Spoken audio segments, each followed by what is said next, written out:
1870, something like that. Maybe 1971, 72, 73, something like that. So it's actually 35 years old. And there's Ellis and the sailboat. We just painted the bottom of the sailboat, and Ellis is working with the turtles. She's teaching the turtles how to swim.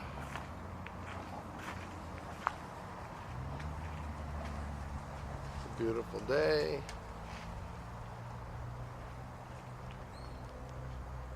There's the boat, Park Mills Design picnic hat.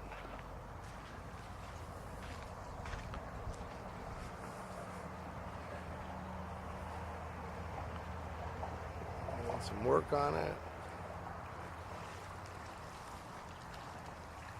These are Alice's students here. I said, here's your students right here.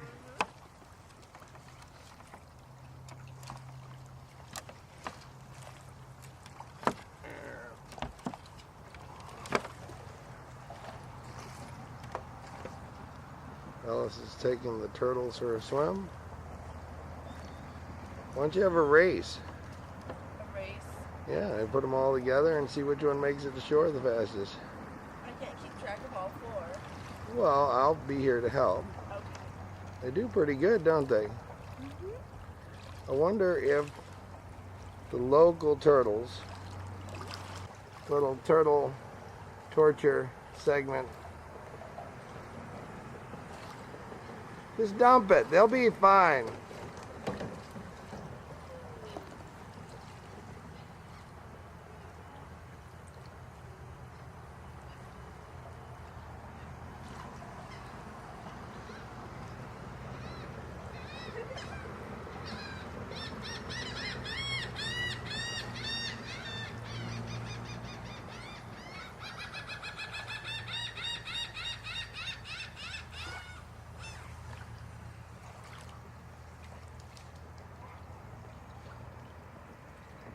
I told you the ones that the local turtles are the better ones. You know what I mean? That's a Longboat Key turtle right there. As soon as they get up, put them in the thing. Don't let them get into the house. Look, you got them going into the house right now.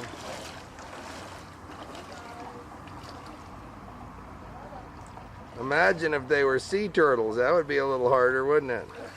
Here, let's see. Let me get you right here with the turtles. Hold on. Hold them up. Those are two Longboat Key turtles that just wandered up here one fateful day. Four things.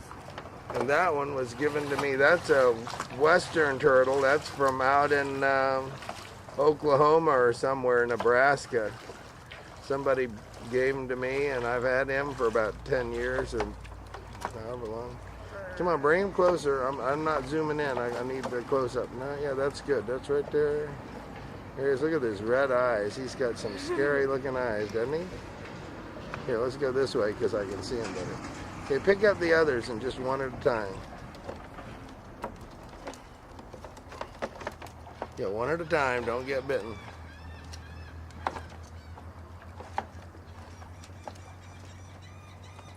Sticking his head out. He's going, what in the heck? Don't they know we're land turtles? We bought these sea turtles at a flea market and they can't swim with a darn. He's pretty, isn't he? Show the cup on his bottom. That means he's a male. That little depression right there. Okay? Now don't show us the same one twice. Don't get them mixed up. Different one. I think that's a male too, yeah. They're pretty, aren't they? And I've had these for about 5 years. They just showed up here when they did a development across the street. They just kind of showed up. Okay, how about the female? And she could have eggs, you know. I mean, she's definitely been hanging with the guys, so there's no telling. I'll put her right side up. I think it must, if to be a turtle, it must make you nervous to be upside down. You know what I mean? because they're really not made to be upside down, are they? And she's kind of sweet. Her head's a little smaller. Her bottom plate is flat instead of concave. And that's just Ellis. There you go. Okay, and we'll put them back in. So do you think we're done with the turtle swimming segment? Sure.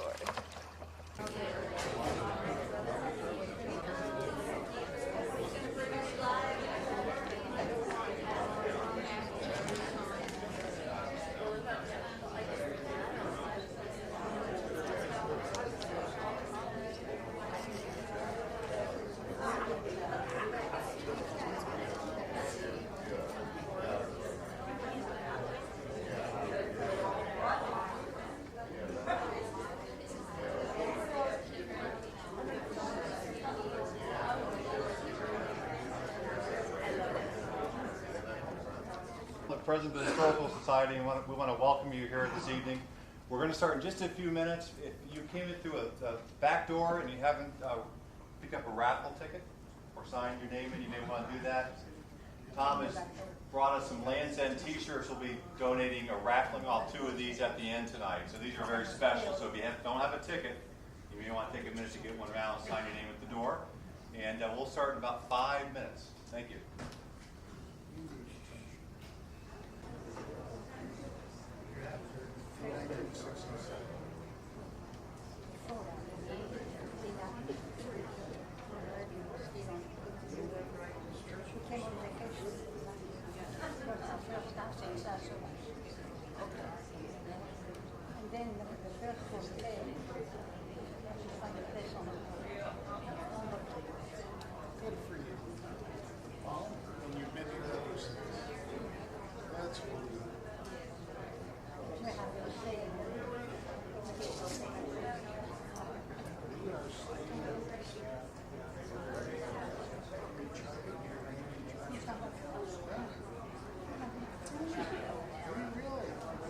Ready to begin, and it's my pleasure to introduce our speaker this evening. This is the second season that we've had a speaker. We have one every month.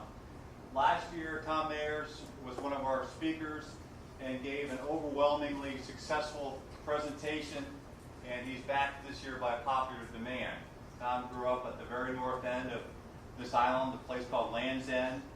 And he has many stories of growing up there before his time, and after he's been there, and he's still there.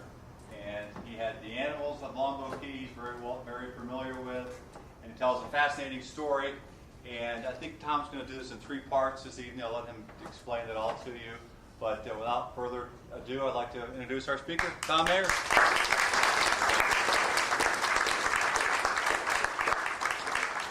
Thank you very much. We're going to try a couple of things tonight.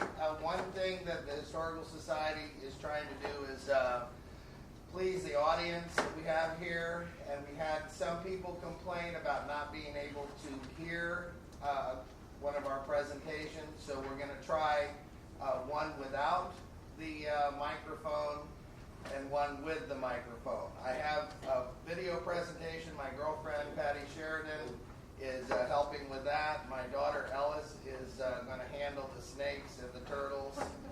And so and actually, Patty took some of the pictures you'll be seeing in the wildlife section.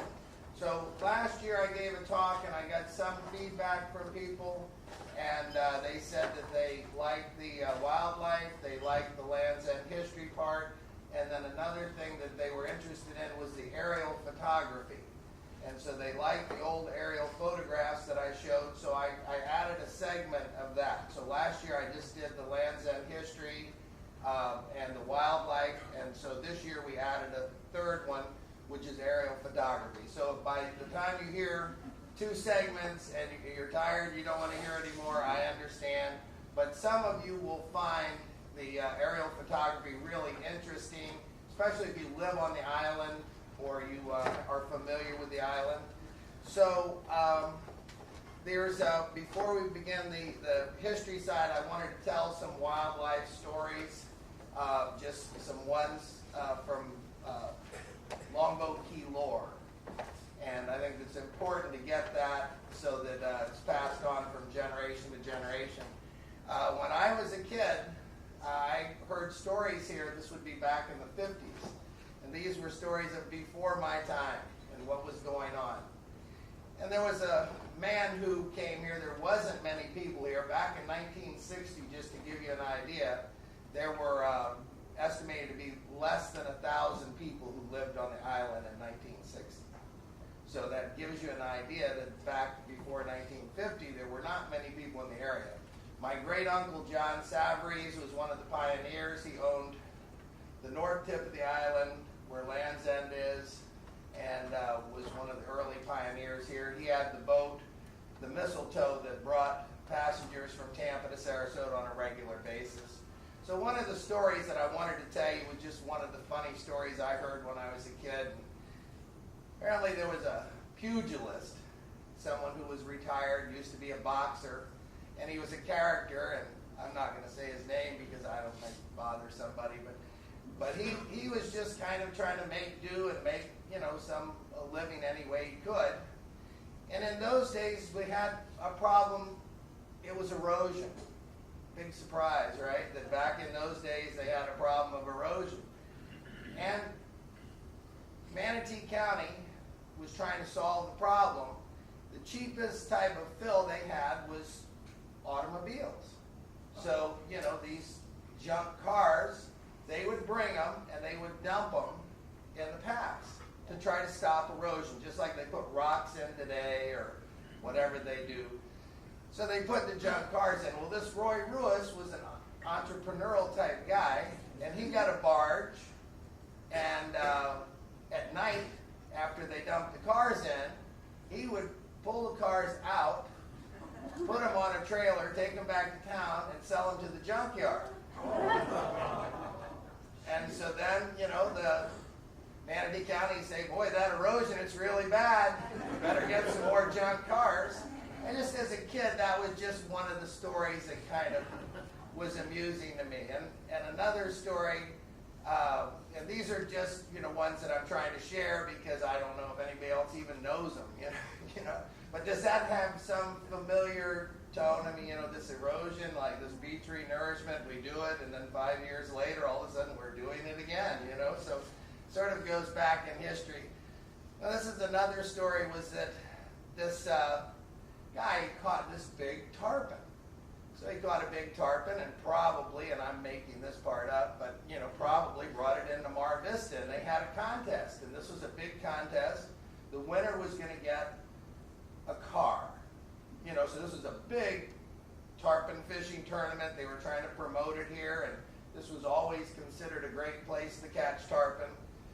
And so this guy caught a tarpon, big tarpon, and he brought it in. They weighed the tarpon, and it won the contest. So the guy won the car, and everybody, oh man, that was a big tarpon. And so later on, a few years later, 5 years later, whatever, at Mar Vista, the guide was drunk, and he said, we didn't know for sure if that tarpon was going to win. He said, so we put some lead in the stomach of the tarpon. And so they all, everybody thought, well, okay, this guy's either drunk or he's telling the truth. I don't know. So then they said, well, hey, I know where, this is a small town. I know where he buried the tarpon. We buried it under my tree, and they dug it up, and sure enough, there was the lead in the stomach of the tarpon. So I probably shouldn't tell you this story, but my uncles used to come down and visit my dad in the old days, and they'd go shark fishing. And the way to shark fish was just, you would take bait, put it on a big hook like they have over here, on display to show you how big. It's a hook about that big, and you have a chain on it and a rope, and you'd walk it out. And you'd throw it in the Gulf, and then you'd bring the rope back, usually a rope, and you'd tie it to a tree.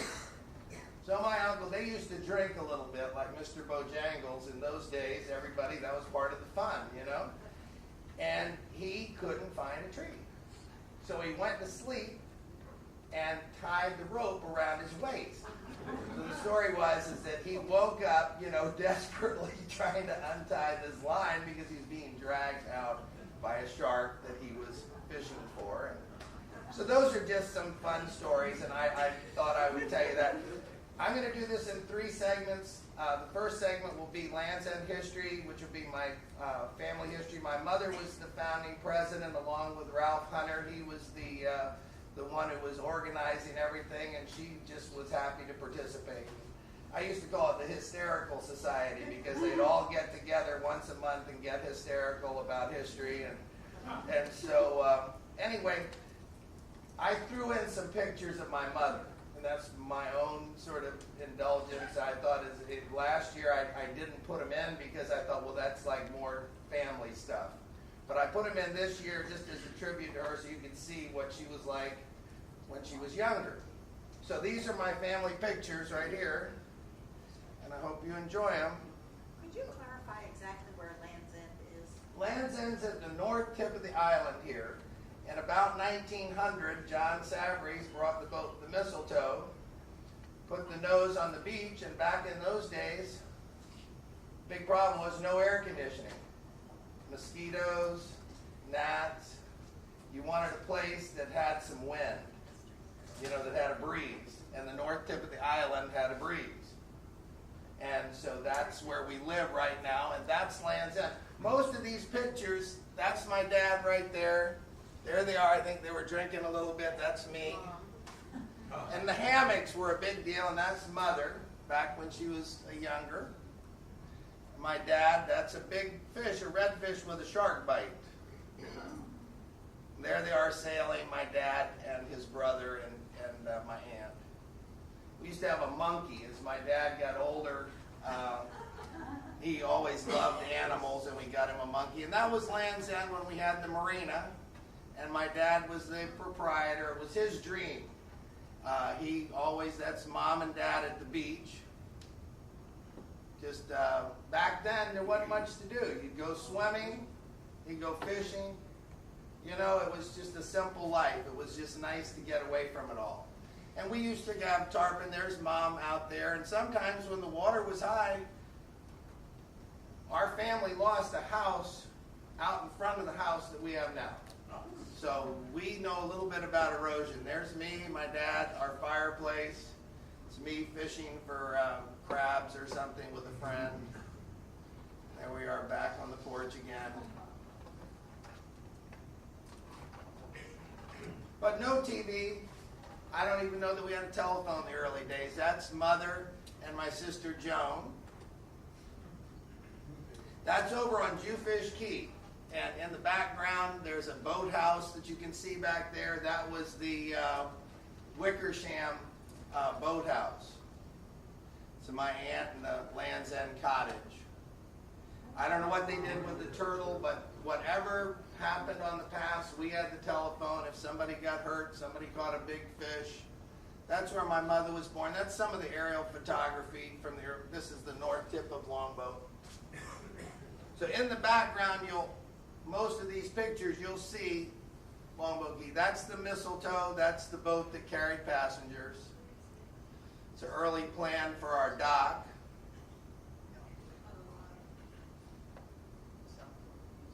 So that's a quiet period. There's Mother fishing. You see the cabbage palms in the background and the local vegetation. The Australian pine trees, they were always here as long as I remember.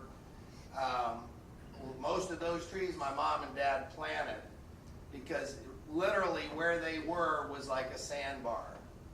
So we had sea oats and sand spurs. That's Mother, I guess, just flying with some friends early. But you can see how the beach changes. That's Land's End. The color changes. It's got a chimney. Some of them it doesn't have a chimney. Some of them the water's right underneath it. Some of them we have a beach that's 100 feet in front.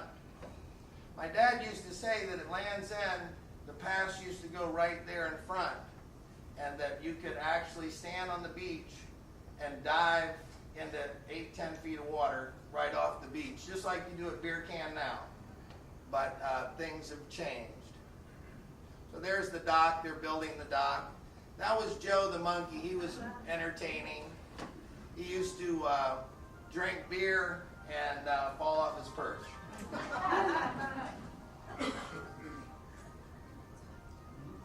You can turn your cell phones off, please. Those are some of the Australian pines. You can see they planted them just to get some shade. I mean, there was too much sun. There it is. You can see the erosion, you know, and it's about at that stage right now. It comes and goes. That's me in the middle and my sisters, and there it is before the fireplace. But we all have real fond memories of it, and at every stage it was fun. We used to have dances on that roof that you saw there, and they'd have like 200 people up there and a band. That's my dad and his Dobermans. When he came down here, he used to have Dobermans. We'd raise Doberman pinchers. Some of the fishermen remember my mom and dad having the Doberman pinchers, and you know, they were unusual dogs back then. I think they were only introduced in America back in the 40s. And there's the Wickersham property across the way, and then Land's End sticking out like a sore thumb. That's Joni and Mother swimming. Like I said, everybody was swimming, fishing, boating. That's Michael Saunders. That's my sister, and she was an avid fisherman apparently when she was young, because she's got a lot of pictures of. There's one of the Dobermans. One of the fishermen in Cortez told me, he said, you know, first time we remember your mom and dad was that we came and got some water from them. That they had a well, and it was, you know, with a slow boat, it was a long trip back to Cortez, and they come back and they were fishing, and that's just the family early on before I was born. That little aluminum boat, we had a lot of fun with that, and that was our main boat, and there's some bathing beauties. Mom's on the left. There's that used to be the south end of Anna Maria Island, which is the rock pile, which is now the spit of land that comes off a beer can. This was John Savarese, was one of my relatives. He's my great uncle. This is one of his sisters. That's my uncle, and probably Joni. So I have some of these pictures so you can just see. A lot of people think that we were a bunch of rednecks in a truck, you know, with a pit bull in the back. Well, you know, that's the characterization. My great uncle was knighted by the King of Italy, and he was a big businessman. He had 150. That's one of his boats. They're sitting on a big boat. That's a pretty big boat. So. He had 157 boats fishing out of his fish house in Tampa. He had a mortgage business. He had an insurance business. He was on the city council. That's me. This is just mostly relatives. They come down and use it as a beach house. That's an early boating picture. I really don't know his family boating picture. That's Uncle Charlie. He was a captain, boat captain. Used to sail from Tampa up to New York with a three-masted schooner. That's a raccoon. We used to, you know, get baby raccoons, keep them as pets. As soon as they get old enough, they'd just take off. You know, about 3 or 4 months, you can't keep them. Dad always liked animals. He worked with animals, and he sort of passed that on to me. And he actually was an expert at handling rattlesnakes. In the early days here, there were a lot of rattlesnakes, and people would call Daddy to come and catch a rattlesnake. There was a rattlesnake, and that was our business, the Land's End. And if you look closely enough, it said, you know, hot dogs 25 cents, hamburgers 45. That's a famous picture of my father throwing a cast net. That one regional photography exhibit at the World's Fair Award was taken by Don Moore. It's a family reunion we had. So you see the Australian pines, and then we had a lot of dunes and historic dunes. So you had the dunes, which were the recent dunes, and then you had the historic dunes that had come up during storms. That was my mother. And there's Mother swimming. You see that Michael's there, Joni.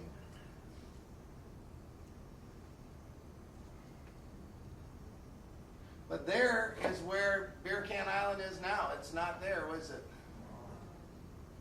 Michael, That was Daddy's outfit. He actually retired early, didn't get any retirement. Came down to the place that he loved the most, spent 10 years there, and died of cancer. So, I mean, it was just really the best thing he could have done, and even though he didn't make sense to people, but at the time, really it was the best thing he could have done. That was him. He got a degree in forestry from Penn State. He was actually a forester, and he worked with animals with the forestry department at Penn State. So he's kind of a pioneer. He was actually born in Barbados, and his father was the director of education for the Anglican Church. And as a young man, he sailed around to the islands in the West Indies, the English islands. That was, I guess, my grandfather's house. There's one of the big boats. You can see what nice boats they were. I mean, how'd you like to just have that chair? There's Michael and Joni. There's an Australian pine tree. That's my Aunt Irene. Aunt Irene was married to Charlie. That's Mother and TC with a borzoi. That's Aunt Irene when she was young. But Charlie ran off with a showgirl. Left Irene. There's Mother working on the beach house. Mother and Daddy at their Silver Springs honeymoon. And this is Land's End. It was pumped up. It was dredge and fill. Right there. That's the boat, the Mistletoe. You see the little sailboats? Back around 1900, mostly sailboats. There weren't many motorboats. And all in the background of these pictures, you're seeing Longboat Pass. Am I in your way? There's Joe the monkey. I mean, I like Joe, and so I threw in a few pictures just because I like to look at him. He was kind of a nice monkey. That was my sister Joan. She was in the Miss Florida pageant. She was a runner-up, and my aunt was a fisherman, and a lot of fun. That was amberjack. This is a neat way to cook mullet. Those are actually stirrups from palm trees. And that guy was a native. I know these are flipping through, but there's Joni with a knife to my throat. That's the Rough Riders. That's a relative right there back during the Spanish-American War. They were in front of Fort Brooks. There's John Savarese. He doesn't have a pickup truck, and he doesn't have the pit bulls. He was dressed up. He formed the Italian-American Club in Tampa. There's my dad driving a speedboat. There's been lots of stories about John Savarese and the Mistletoe. There he is. He's probably, I guess, 50 years old there. He looks in pretty good shape. There's my mom just playing around with some schoolmates. She went to the Academy of the Holy Names. There's John Savarese. Hammocks were big. We always used to fight about who was going to get to be in the hammock first. We had a couple of hammocks. That's a relative of John Savarese right there. I just tried to throw some of them in. There's Jewfish Key. When Art Ferguson had all the pictures of fish, I said, I got to get some fish pictures in there. So I threw in that. That was a kingfish. But we ate lots of fish. When we were kids, we had a marina. And you see the palm trees in the background, the mangroves, skiff. You know, these are great pictures with the local landscape. There's a big stone crab. And we had a boat out on the point that my dad and I always talked about. Look at Land's End. They put up a wood retaining wall and pumped all that sand in there. And now we're washing away. I mean, we basically, I'll go into that in the next segment. So maybe it'll keep some of you here. That's my Aunt TC. That's some of the aerial photographs that are going to be in the last segment. This is basically just shows, there's this sailboat rentals, $3 per hour. Used to have Coke machine. That's classic. I don't know if you can read it. But this is the bayou where we lived. Land's End's right there. And the bayou at that time was isolated. It was not open for navigation. That's my uncle. There's when Beer Can was an island. That's when they got the name Beer Can Island. It washed through in a storm. It's like 1963. I'm not really sure on the date, but it was. You can see that deep water there. That was the original pass. That's just some relatives, and you can see where the original deep water used to be. This was the original pass.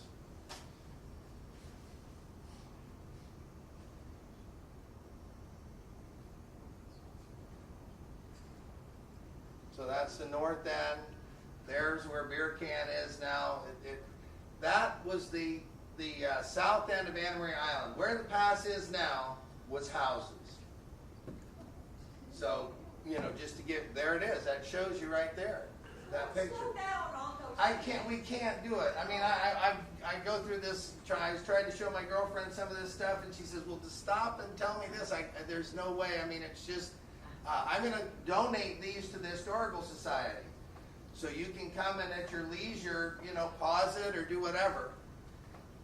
Just some of the boats we used to have at Land's End. And Land's End was never successful as a marina. It never was a big money-making thing. At one time, we sold real estate there. At one time, we rented apartments. We had a restaurant. We rented boats. We had a boat brokerage business there. But it was a great place to live. Believe me, it was a lot of fun, and we certainly ate well, had all the fish we wanted. And this was a remodeling job from turning the cottage into a business. Now, Art, see, there's some fish right there. Trying to keep up with Art Ferguson. That's me on my dad's shoulders. There's another fish, Art. More. See, I just threw those in just because Art was showing all the Jewfish and everything. I said, well, I got to put some fish in there. That's a hurricane. You want to know what it's like during a hurricane? The water starts coming up and you just never know when it's going to stop. How far up did it come to the house? It came up in the house. Michael was so funny. She was sitting in the window there and the water was coming in and it was actually squirting through the floor of the house, so there were geysers coming and the waves were coming underneath. And she sat there and she looked out the window and she goes, you know, you see this stuff on the news, but you never think it's going to happen to you. You know? But it was, the whole house was undulating. You know, it was just about to take off. I mean, there you see it. You know, that water was, and when the waves come in, you see what I'm saying? We had waves rolling in. There's Mother with the Australian pine tree and Joni loves Australian pine trees to this day. That was the old beach cottage. It was simple, the hammocks. That must have been the restoration, you know, turning it into a marina. That's Joni or Michael, I don't know. There's my cousin Judy with the small shark at Beer Can. That's Lewis. Lewis was John's brother and partner, lifetime business partner. And they had the biggest, that's Lewis also when he's older. Looks, that's what happens when you get older. So anyway, Lewis and John had the biggest fish house in the southeastern United States in Savannah, Georgia. John came down to Tampa. Next thing you know, he's got the biggest fish house in the southeastern United States in Tampa. We had Henry Plant here a month ago or whatever, and he explained to you about the railroad coming in. Before the railroad came, people had to take their fish to Cuba. You know, there really wasn't any market for fish. Miami was just a village back in 1900. So as soon as the railroad came in, my great uncle was a nexus. He was like, at a vortex where all this was happening and he was in the middle. So that's how he made his money. He found a market for something that didn't exist before he was there. So about 1900, 1890. That's Michael. Michael used to be able to throw a cast net really good. I don't know if she can now. There's one of the Dobermans. That's Mother and Michael. That's the other side of the bridge. So you see nothing over there. And I mean, I can actually slow this down and I can make it in a different way. But like I said, if you really are interested in this, we have the Historical Society here. This will be here. Just spend all day looking at it. You can, do whatever you want. This is the mistletoe. That's on display at the South Florida Museum. There it shows you no Beer Can Island. That's the advertisement for the steamer. And they not only carried mail, passengers, fruit, vegetables, fish. There's the little cute picture of the boat. It was actually a 55-foot boat that they cut in half and stretched out to 75 feet. He's about to fall off the perch right now. He was quite an attraction. I don't know if anybody's ever had a monkey, but they're like part of the family. And that's the mother's family, and that's one of the houses from Tampa when they lived in Tampa. It'll be around 1900. There's seining. You see the seine right there? And the seine, people say, well, how do you get your bait? Well, we used to get our bait with the seines. And still today, if you take a seine and, 50 feet long and man on each end or woman on each end, there's the raccoon, the beagle, and the cat. Michael, TC. That's some of the family from Savannah. They're a tight-knit Italian family. That's the old house, John Savarese's house, that didn't wash away in a storm. It was just damaged so badly that they tore it down. That's Naples. That's where John Savarese came from. That's the house before the storm. That's the house after the storm.